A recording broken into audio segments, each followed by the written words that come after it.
Your Grand Island, Hastings, and Kearney local forecast with meteorologist Kit Cloninger.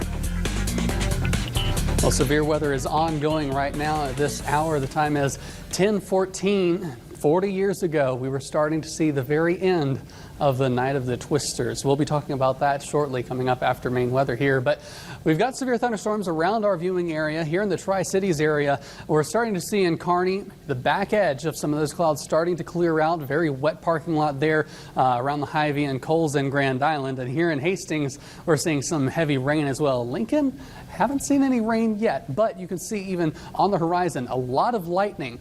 We'll get to a closer view on the radar in a moment, but look at these storms that have been coming from all the way up in the Cherry County area through the central Sandhills and now to our east of the Tri-Cities area. We do have a severe thunderstorm watch out for the majority of our southern and eastern viewing area, so that's the whole Tri-Cities area. We'll likely see some of the northern counties canceled, but that's until 1 a.m., even including parts of Nuckolls County. But then southeastern Nebraska, including Lincoln, is under a severe thunderstorm watch until 3 a.m. We've got one severe thunderstorm warning here for the Geneva area, southern York County, Fillmore County until 10:45 p.m. That is for up to 80 mile per hour winds. A recorded wind gust at York was 70 miles per hour, 79 miles per hour. So that's moving into Friend, Crete, and places to the east. Around the Tri-Cities, though, Grand Island seeing a little bit of light rain. To their south, we're seeing a little bit of rain in the Hastings area as well. But we've seen a lot of high wind gusts. As I've said, we've seen 79 miles per hour in the York area and even around Aurora, near severe weather as well. But meteorologist Tim Jones has seen some damage even this evening. So I'm going to bring him in. Tim, where are you? And tell us a little about what you saw. Kid, I'm just on the southeast side of the Grand Island Airport, or the Central Nebraska Regional Airport, I should say, and I believe I'm coming up to Airport Road here eventually, but just I left Central City. You saw the damage there. A couple ice machines out on the east side of the building were blown over. That's what the local fire department told me. Of course, you saw those light poles that were blown over there. Now, I started my chase in Grand Island, went up to the north, and then intercepted the storms just north of St. Laborie, between St. Laborie and St. Paul, and there I encountered small hail and marginally strong winds, 40, 50 mile an hour winds. But then when I turned around and came back to the east on Chapman Road, about 5 miles to the west of Chapman is when I really encountered winds close to that 60 mile per hour threshold and hail up to about 1 inch in diameter. The fire department says that they actually witnessed a $50 size hail, so there was definitely large hail there as well. Now, non-severe thunderstorms moving into the Grand Island area through the 281 corridor. I'll keep an eye on those, but in the meantime, I'm meteorologist Tim Jones, live in Storm Chaser 4. We show you the weather, not just tell you about it. Kit, back to you. A lot of severe weather around parts of our viewing area this evening. Fortunately, that will continue to move to the southeast. But as I said, southeastern Nebraska does have that severe thunderstorm watch until 3 a.m. Now, lows tonight will be getting down into the 60s, so a bit of a cool start compared to the past couple of days. And we'll even see some 70s a little bit later on in the forecast, 4-hour highs. So that'll be nice. But looking through our day planner tomorrow, still going to be up into the 90s across the area, very quickly getting into the 90s. So even in eastern Nebraska, up to around 93 degrees there in Lincoln. So another day of heat and another day of possible severe weather as well. Eastern Nebraska here is under another slight risk for severe weather coming up tomorrow. So over the next 3 days, we are looking at pretty breezy conditions as well, but we will be seeing those hot and breezy conditions eventually mitigated by the end of next week as well. So 70s will be returning to our area, fortunately, but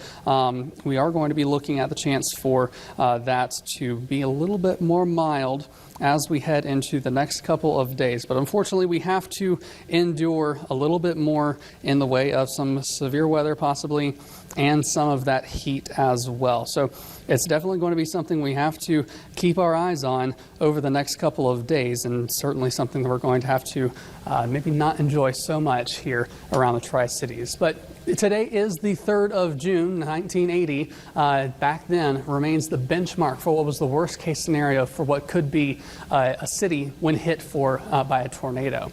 That night, 7 tornadoes touched down in and around Grand Island. It was the only storm in the area and went on for 3 hours in the dark of night. Nearly $300 million of damage was left behind, and a mountain of rubble created a monument to the devastating night.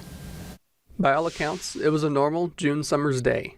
But as the sun set, a storm began to brew over Hall County. This satellite imagery shows the storm growing and remaining over the same spot for 3 hours. As a tornado warning was issued, a report came in of a tornado. Then another.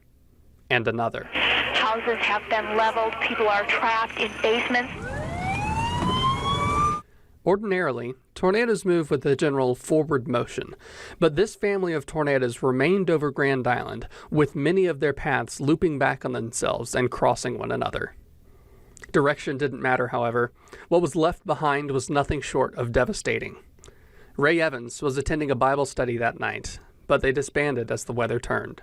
In about an hour, the sirens went off. We all headed to the basement. We were down there for hours. We could hear what seemed like the roof and the walls caving in above us, but we lucked out. It was just the sound of that. Down Bismarck Road in East Grand Island, the 5th tornado would begin forming, which would be rated F4, the strongest tornado of that night.